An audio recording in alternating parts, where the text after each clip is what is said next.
Earlier, we were discussing regarding the many different kind of the protein purification methods or the fractionation methods. And here under that one, we are discussing regarding the how we can able to isolate the proteins by using the different fractionation methods. And here after the protein purification, proteins it can be visualized by using the many analytical methods. One such method is nothing but the electrophoresis. Under which we can able to separate the biomolecules under the electric field. And here for the separation of the proteins, the polyacrylamide gel electrophoresis is extensively used analytical method, and it is important for the visualization and separation of proteins. And also we can able to determine the number of different proteins which are present in the sample. At the same time, we can also determine the degree of purity in the protein purification methods. And also by this method we can also determine the approximate molecular weight of the proteins. And here this SDS page which is going to carried out on the gel which is made up of the cross-linked polyacrylamide material. And here this is going to act as the molecular sieve and helps in the separation of the proteins. And here under the SDS page, so here the gel is formed with the help of the acrylamide and the bisacrylamide. And here the acrylamide will be polymerized with the help of the persulfate radical. In this procedure, the persulfate radicals are generated, and these radicals are going to initiate the polymerization of the acrylamide into polyacrylamide.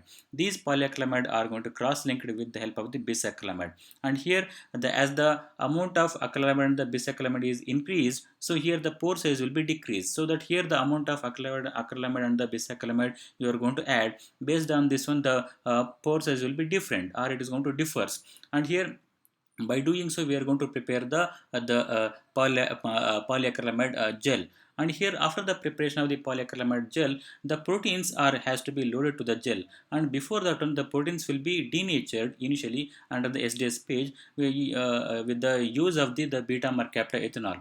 Beta mercaptoethanol in this procedure, which is going to cleave the disulfide linkages in the protein. So here these disulfide linkages, it can be present within the polypeptide chains, or it can be present in between the two different polypeptide chains. Those disulfide linkages are going to be cleaved with the help of the beta mercaptoethanol and going to helpful in the denaturation of the proteins. And here after the denaturation, we are going to add the one more ingredient, or the chemical which is called as the SDS, or which is called as the sodium dodocel sulfate. This sodium dodocel sulfate, which is going to impart negative charge to the proteins. And here the SDS molecules binds almost each and every amino acid which is present in the protein. And it is going to impart the negative charge uniformly to the all the different proteins in the sample. And here by doing so, here all the proteins which are now carrying the negative charge. And here after the loading into the gel, these negatively charged proteins, they are going to move under the electric field from the negative electrode to the positive electrode. And here due to their negative charge, so here all these proteins are separated exclusively based on their molecular weight. So here, because so here if the any protein is there, if it is having the low molecular weight, means it is going to move faster. If the protein is having the higher molecular weight, means it is going to move slower. So that here exclusively based on their molecular weight, the proteins are separated on the SDS page. And here for this reason it is called as the SDS page. And here by this method we can able to separate the proteins, and we can able to visualize the proteins. At the same time, as I discussed earlier, you can also able to determine the degree of purity in the protein isolation or the purification sample. And in this case we can able to see here. And here after the separation of the protein, so here it can be stained with the help of the different methods, such as the Comesi brilliant blue staining, or with the help of this silver staining we can able to stain the proteins, and we can able to visualize it. And here in this case we can see that one. So here in the first well we can see the different kind of the marker which are carrying the standard proteins. And in the second well and in the third well we are having the uninduced or the induced cells. And in the fourth well we are having the soluble crude extract, which is having the different kind of proteins. And in the next case we can see the ammonium sulfate precipitate one. Here we can see the single band over here. In the rest of the purification methods also we can see the presence of this single band here. So here we can able to visualize and we can able to determine the degree of purity of the proteins with the help of the SDS page. So this is regarding the SDS page, and now we are going to discuss about the two-dimensional electrophoresis. And here this is going to combines the isoelectric focusing and the SDS page, and here it is going to permits the resolution of the complex mixture of proteins. And here the isoelectric focusing, it is going to by this method we can able to determine the isoelectric point of the protein.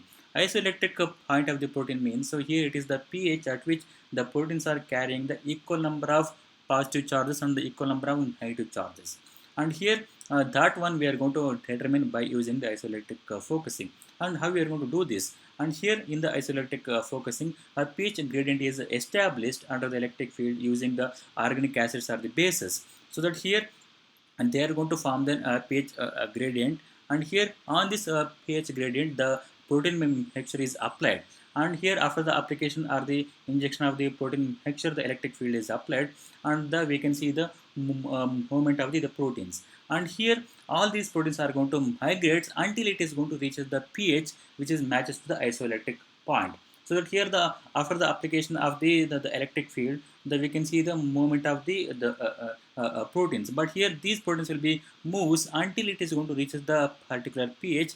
That pH it is going to matches with the isoelectric point.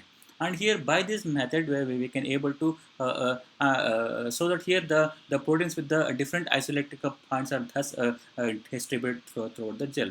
Now after the separation of the proteins in the pH gradient, now the proteins are separated in the second dimension on the using the SDS polyacrylamide gel. And here by this method the proteins of identical molecular weight that differs in the pi are the proteins with the similar pi values but differs in the molecular weight, it can be separated by using the two-dimensional electrophoresis. And here in this case we can able to see that. So here the protein sample is there, and this protein sample it is applied on the pH gradient. And here due to the isoelectric focusing, by the application of the electric field the proteins are separated, and they are going to stop movement once it is going to reaches the pH at which it is going to match the pi. After the separation on the pH gradient, that how it is going to separate it in the second dimension on the SDS page. And here in the SDS page in the second direction we can see the movement of the bands, and here based on their molecular weight in the SDS page the proteins are going to be separated. And by this method we can able to separate the any two proteins which are having the same molecular weight but the different isoelectric point, or the same pi or the different molecular weight. And here those proteins it can be separated and visualized by using the two-dimensional electrophoresis. And here as we discussed earlier, this is regarding the some of the aspects which is related to the purification of the proteins. And as we discussed earlier, there are different type of the column chromatography graphic techniques has been used. And here in all those cases it is going to generate the number of different tubes, and all those tubes are called as the fractions. Now it is very much important to determine in which fraction the proteins is present. So here it can be we can able to determine the protein concentration, and by which we can able to determine the in which fraction the protein is present. At the same time, if you are going to isolate the enzyme means we can perform the enzyme assay, so that here we can able to identify the in which fraction the enzyme is present. And if you are isolating the proteins which is not having any the biological activity means it can be determined using the dot plot method. And by doing so we can identify the fractions in which the protein is present. Alternatively, we can also able to use the ELISA or the radio immunoassay to detect the proteins, so that here we can able to identify the proteins.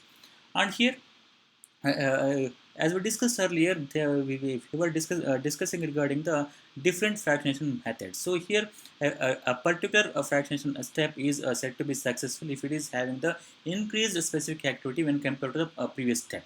So here the specific activity means, so here it is nothing but the total activity of the enzyme in the fraction divided by the total amount of the protein in the fraction. So that here a particular purification step is said to be successful if it is having the increased specific activity when compared to the previous step. then only we can able to say the step is successful. At the same time, so here one more aspect in this case is nothing but the as the purification methods are going to continues, the yield of the protein is going to decreases. Yield means, so here the units of enzymes in the fraction divided by the units of enzyme in the original preparation. So that means in the crude preparation.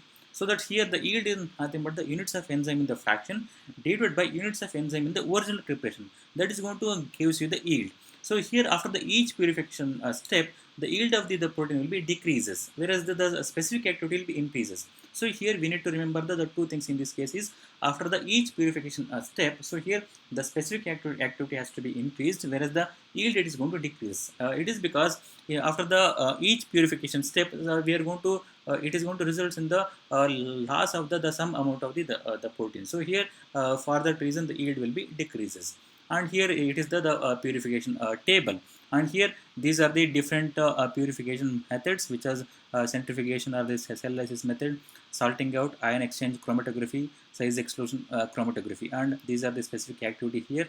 After the each purification step, you can see the increase in the specific activity, and at the same time the yield also after the each purification step the yield is going to decreases. This is regarding the purification of the proteins. Thank you.